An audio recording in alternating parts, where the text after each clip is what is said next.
அனைவருக்கும் வணக்கம். இன்றைக்கி நாம் பார்க்க போகிற விஷயம் குலதெய்வ மந்திரம்.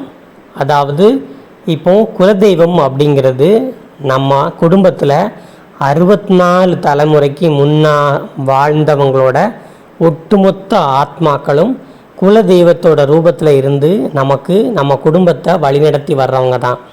இப்படி நம்மளை பாதுகாத்து வர்ற இந்த குலதெய்வத்தை நாம் கண்டிப்பாக வழிபட வேண்டியது முக்கியமான விஷயம். இந்த வீடியோவில் இன்றைக்கி நான் குலதெய்வத்தை நாம் மனசார எப்படி வணங்கி வழிபடக்கூடிய மந்திரத்தை பற்றி தான் இன்றைக்கி சொல்ல போகிறேன்.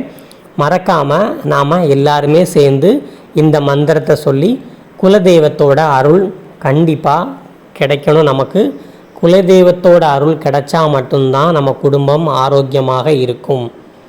இந்த குலதெய்வத்தோட மந்திரத்தை வாங்க பார்க்கலாம். இப்போ நாம் எல்லாரும் சேர்ந்து சொல்லலாம் குலதெய்வத்தோட மந்திரத்தை.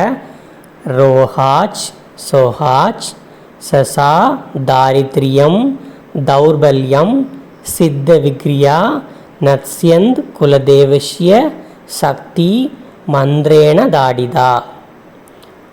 மறுபடியும் சொல்கிறேன். ரோஹாச் சோஹாச் சதாரித்யம் தௌர்பல்யம் சித்த விக்ரியா நஷ்யந்த் குலதேவஸ்ய சக்தி மந்திரேன தாடிதா. மறுபடியும் சொல்கிறேன். ரோஹாச் சோஹாச் சசாரித்ரியம் தௌர்பல்யம் சித்த விக்ரியா நஷ்யந்த் குலதேவஸ்ய சக்தி மந்திரேன தாடிதா. இந்த மந்திரத்தை நாம் அதிகாலை 6 மணிக்கு முன்னாடி 3 முறை நாம் கூறணும். இது குலதெய்வத்தை அப்படிங்கிறதால நீங்கள் வாரத்தில் ஒரு முறை, அது எந்த கிழமையாக இருந்தாலும் உங்கள் குலதெய்வத்தை மனசில் நினச்சி இந்த மந்திரத்தை நீங்கள் பிரம்ம முகூர்த்தத்தில், அதாவது அதிகாலை 6 மணிக்கு முன்னாடி, சூரியன் உதிக்கிறதுக்கு முன்னாடிங்கிறது தான் பிரம்ம முகூர்த்தம்னு சொல்லுவோம். அதிகாலை 4 மணிலேருந்து 6 மணிக்குள்ளே நீங்கள் இதை 3 முறை சொல்லணும். முதல்ல நாம் குலதெய்வத்தை வணங்கிட்டு தான் இந்த மந்திரம் சொல்லணும். இப்போது உங்கள் குலதெய்வம் என்ன குலதெய்வம்னு எங்களுக்கு தெரியாது. உங்கள் குலதெய்வம் இப்போ முருகப்பெருமானாக இருக்கிறாங்க, இல்லை அர்ஜுனை காத்த ஐயனாராக இருக்கிறாங்க அப்படின்னா ஓம் முருகப்பெருமானே நமக அப்படின்னு சொல்லிட்டு தான் இந்த குலதெய்வ மந்திரத்தை நீங்கள் 3 முறை சொல்லணும். இப்போது உங்கள் குலதெய்வம் ஓம் அர்ஜுனை காத்த ஐயனார் நமக அப்படின்னு சொல்லிவிட்டு உங்கள் மந்திரத்தை, இந்த குலதெய்வ மந்திரத்தை 3 முறை சொல்லலாம். இந்த குலதெய்வ மந்திரத்தை நீங்கள் 3 முறை சொல்லும் பொழுது மனசார நீங்கள் நம்முடைய குலத்தை காக்கணும் அப்படின்னு நினச்சிட்டு இந்த மந்திரத்தை சொல்லுங்கள். இந்த மந்திரத்தோட பொருள் என்ன அப்படின்னு சொல்லி பார்க்கலாம்.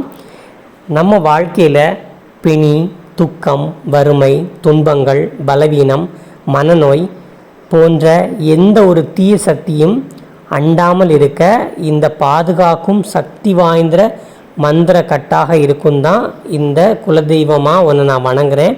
இது எல்லாத்தையும் என்னோட குடும்பத்தில் இருந்து நீக்கி சந்தோஷத்தையும் ஆரோக்கியத்தையும் நீ எனக்கு அள்ளித்தரணும் அப்படிங்கிறது தான் இதோட பொருள். வாழ்க்கையில் துன்பத்தை நீக்கி இன்பத்தை பெறுகிறதுக்கு தான் நாம் குலதெய்வத்தை கண்டிப்பாக வணங்கி வழிபடணும். ஒவ்வொருத்தவங்களுக்கும் ஒரு குலதெய்வம் கண்டிப்பாக இருக்கும்.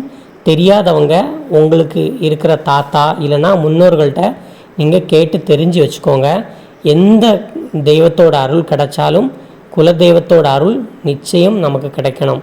குலதெய்வங்கிறது நமக்கு முன்னாடி வாழ்ந்த முன்னோர்கள், அவங்க குலதெய்வமாக வழிபட்டு நம்மோட முன்னோர்களும் தெய்வமாக மாறி நமக்கு ஆசீர்வாதம் கொடுக்கறது தான் குலதெய்வம்.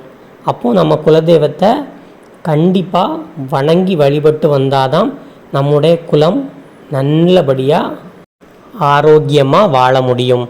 அதனால் இந்த குலதெய்வ மந்திரத்தை நீங்களும் கூறி உங்களோட குலதெய்வத்தோட அருள் உங்களுக்கு கிடைக்கிறதுக்கு நானும் சேர்ந்து வேண்டிக்கிறேன். இந்த தகவல் உங்களுக்கு பயனுள்ளதாக இருக்கும்னு நம்புகிறேன். இந்த தகவல் பற்றின கருத்துக்களை மறக்காமல் கமெண்ட் பாக்ஸில் கமெண்ட் பண்ணுங்கள். மறக்காமல் நம்ம சேனலை சப்ஸ்கிரைப் பண்ணி வச்சுக்கோங்க. நன்றி.